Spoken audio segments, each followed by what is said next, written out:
বন্ধুরা কি এই ভিডিওর কি ইন্ট্রো হয় জানি না, ইন্ট্রো দেওয়ার মতো ভিডিও এটা নয়। তো দুপুরবেলা খাওয়া দাওয়া করে স্নানের পর খেয়ে টেয়ে মা আর আমি একটু শুলাম। কালকে রাত্রিবেলা ঘুম হয়নি, একটু ঘুমাবো বলে, কিন্তু ইউটিউব খুলতেই একটা দুঃসংবাদ সামনে আসলো। সত্যি কী যে খারাপ লাগছে, মানে মেনেই নেওয়া যাচ্ছে না। তোমরা জানো কিনা জানি না, তোমাদেরকে জানানোর জন্যই আরও ভিডিওটা করা।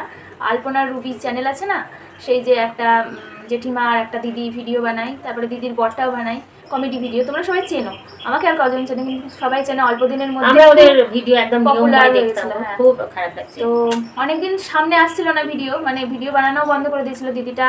কি বলবো, আর আমাদের মধ্যে নেই। ওই যে আলপনাদি আছে, আর আলপনাদির মায়ের নাম তো রুবি। তো আমি প্রথমে ভেবেছি একটা ভিডিও আমার সামনে আসলাম, ভাবছি ওই জেঠিমার কিছু হলো নাকি। তারপরে তো শুনলাম দিদির গল ব্লাডার স্টোন হয়েছিল আর থ্যালাসেমিয়াও ছিল। তো অনেক দিন ধরেই ভুগছিল। চ্যানেলটাই গেলাম, আলপনা রুবি ব্লগস চ্যানেল না আলপনা রুবি চ্যানেলে, যাই হোক, ওই ফানি ভিডিও করতো। হ্যাঁ, লাইভ ভিডিও দেখলাম। 8 দিন আগে লাস্ট লাইভ ভিডিও দিয়েছে, 8 দিন আগে, 9 দিন আগে, 10 দিন আগে, মানে অসুস্থতার মধ্যেও লাইভে আসতো রোজ। তো লাস্ট যে ভিডিওটা দেখলাম লাইভের, একদম 26 মিনিটের লাইভ, তো শেষের দিকে অসুস্থ বোধ করছিল, দিয়ে ক্যামেরা অফ করে দিল। জেঠিমাটা আবার হাতটা টিপে দিচ্ছিল, মানে ঘুষে টুষে দিচ্ছিল। এক মাস কতদিন মতো হয়েছে সেই আরিয়ান দাদার মৃত্যু সংবাদ আমরা পেয়েছি, ওটা অ্যাক্সিডেন্টাল, ওটাও মানে মেনে নেওয়া যাচ্ছিল না। তারপরে সেই 1.5 বছর মনে হয়ে গেল অমিতের যাওয়া। সত্যি যাদের ভিডিও দেখে সারাদিন মানে টাইম কাটাই আমরা, আর এত হাসির মজার ভিডিও করতো, নানা রকম সেজে টেজে। ওই জেঠিমার কি অবস্থা হবে সেটা ভেবেই খারাপ। আমি তো বারবার এটাই বলছি মেয়েকে যে মানে উনি কি করে থাকবেন, মায়ের যে কি যন্ত্রণা কষ্ট সেটা একমাত্র মাই বোঝে। আর এইভাবে একা করে দিয়ে মানে চলে যাওয়া মাকে, আমি যখনই শুনলাম যে মেয়েটা, তখনই আমার বারবার মনে হচ্ছে এটাই যে মা কি করে থাকবে, মা কি করে থাকবে, কি অবস্থা। তো ডকে উঠে গেল, কিন্তু মাথার যন্ত্রণা হচ্ছে, সেই জন্য আমি মার সঙ্গে বললাম বন্ধুদের সঙ্গে একটু শেয়ার করি। খুবই খারাপ লাগছে সত্যি। এত আনন্দ দিত যারা, আমরা ওদের ভিডিও দেখে আমাদের হাসতে হাসতে পেটে খিল লেগে যেত। হ্যাঁ, তাদের আজকে ফ্যামিলিতে কি অবস্থা, মানে এই দক্ষিণ 24 পরগনায় বাড়ি। কি গ্রামের নাম বললো? তপবন্যা।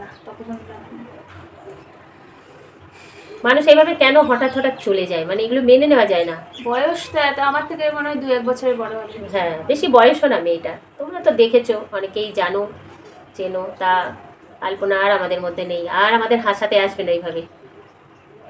মায়ের মনে কি পুরোনো ভিডিওগুলো দেখছিলাম, মা দেখছি মেয়েকে এইভাবে হাত টাত টিপে দিচ্ছে। অসুস্থতার মধ্যে শর্ট ভিডিও ছেড়েছে দেখলাম কটা।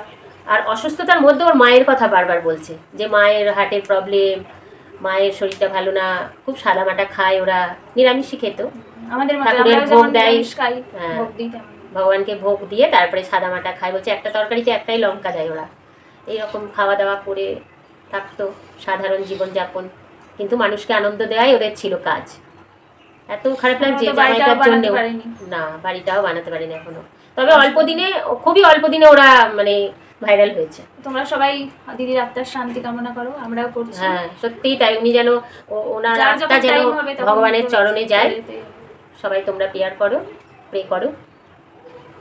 ঠিক আছে, তাহলে আর কিছু বলার মতো নেই। এমনি ডেলি ভালো লাগছে না, মাথার যন্ত্রণা এত হচ্ছে, অনেকক্ষণ ধরে ওদের ভিডিও দেখে দেখে ভালো লাগছে না। যে ক্যামেরাটা অন কর একটু, একদম এত বাজে লাগছে। কালকে তো রাত 3টের সময় ঘুম থেকে উঠেছি, ভাবলাম তাড়াতাড়ি করে কাজ করে নিয়ে খেয়ে দিয়ে একটু ঘুমাবো, মানে ভালো লাগছে না।